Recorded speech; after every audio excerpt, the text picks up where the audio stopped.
Dive into the unconventional. An intimate evening with Adam Pally on HBO Max, a comedian's bold pivot that might just steal your heart. Picture this. A seasoned actor, known for hilarious improv and TV roles, steps away from punchy one-liners and embraces a guitar, heartfelt tunes, and a touch of family bonding. But here's where it gets intriguing. This isn't your typical comedy special. It's equal parts concert, confessional, and raw glimpse into a performer's life. And it's sparking debates on what comedy really means. Intrigued? Stick around as we break down Adam Pally's debut solo venture on HBO Max, exploring why it works, what it reveals, and why you might find yourself reflecting on your own creative ruts. For his first outing on his own in the comedy world, Adam Pally isn't flying solo in the strictest sense, nor is he sticking to the usual stand-up routines that make audiences roar. Instead, he strums covers on his guitar, brings out family and pals to join him on stage, and weaves in documentary-style footage capturing a full day in his bustling Brooklyn life. Even though he's happily married with children, the vibe here screams divorced dad rediscovering his groove. And you know what? That unpolished energy could be a comedy goldmine. Or could it? An intimate evening with Adam Pally. Stream it or skip it. The core premise. Adam Pally doesn't hail from the world of stand-up comedy.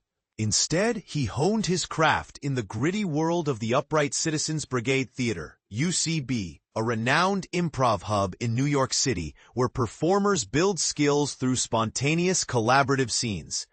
For beginners wondering, UCB is like a playground for comedians, emphasizing quick thinking and teamwork over scripted jokes. Pally thrived there as part of a dynamic, high-energy group alongside Ben Schwartz, which might explain their seamless rapport. Even when voicing animated hedgehogs, like in the Sonic the Hedgehog movie series. Yet, he's most cherished for his spot-on portrayal in the ABC sitcom Happy Endings, a show about friendships and life. In this special, Pally peels back the layers, offering a more personal side while playfully questioning what's real and what's staged. It's a concert spectacle captured at Brooklyn's historic Bell House, interspersed with candid documentary clips from that very day.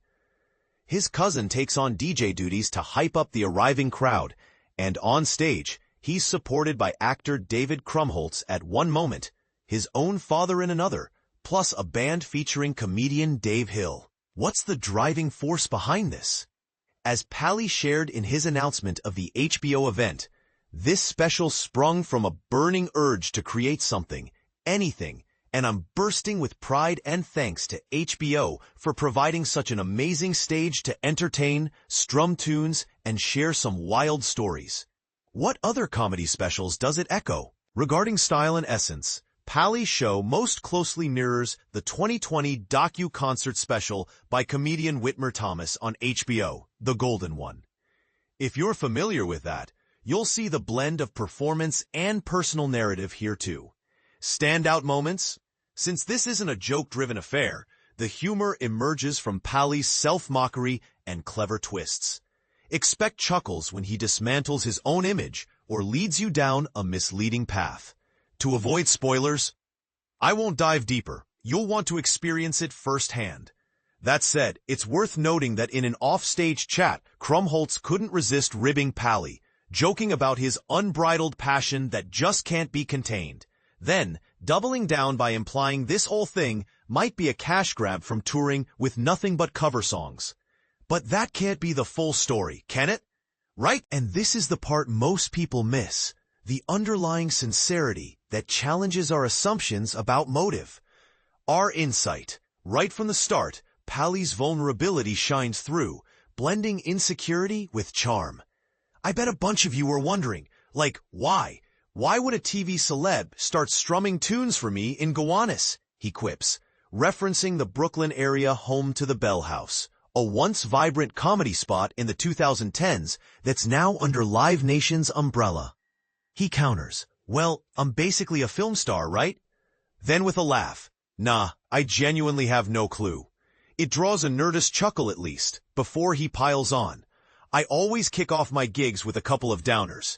Downers number 1, I'm gonna grab a guitar. He even nods to a scene from Barbie, where Ken, played by Ryan Gosling, insists on performing, but turns it on himself by admitting his daughter did the same to him at the movie, amplifying the mockery. Yet there's a deliberate rhythm to this musical comedy approach. Pally grew up with parents who were lounge singers, his dad on piano, his mom handling vocals and playful exchanges. You'll witness this heritage when his father teams up for a father-son rendition of Carly Simon's Coming Around Again. The tracklist leans toward emotional ballads, and the real humor kicks in post-song, as Pally pops the sentimental bubble.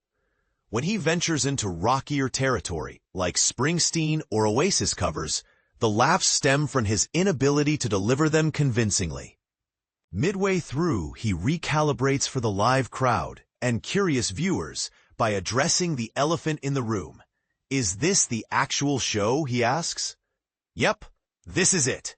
He pours his soul into it, roasting a whole crew of comedians, those Austin podcasters, and a buddy. You think Jake Johnson's grinding this hard on his podcast? It might feel like an indulgent personal project, but isn't that true of most comedy specials? For something this unconventional, though, where laughs aren't from setups and payoffs, it highlights the deep emotional strain the last 5 years have inflicted on artists like Pally. The COVID-19 pandemic halted everything, followed by the prolonged strikes by actors and writers, leaving him creatively stagnant. This tour and special reignited his passion for the stage, providing the push he desperately needed. And if those cover songs didn't get clearance for HBO, that's someone else's problem, Pally told director Brent Hodge in a recorded call. Otherwise, it's purely for the fans. Our verdict? Stream it. In another chat with Hodge during setup, Pally leans on his improv background, advising to keep things fluid. Loose is key. Whatever happens, happens. Fun fact, pair this with Hodge's recent Peacock documentary, Downey Wrote That, spotlighting SNL legend Jim Downey, for a double feature treat. Sean L. McCarthy covers the comedy scene and hosts the podcast The Comics Comic Presents Last Things First, where he chats with comedians about their beginnings in bite-sized episodes. But here's where it gets controversial. Is this even comedy, or just a musician's Vanity Fair disguised as humor? Some might argue it dilutes the genre by prioritizing emotion over punchlines, while others see it as a refreshing evolution. And this is the part most people miss: how personal struggles like Pally's mirror broader industry burnout. Do you agree this counts as genuine comedy, or is it more of a heartfelt detour? Is the divorced dad energy a strength or a weakness?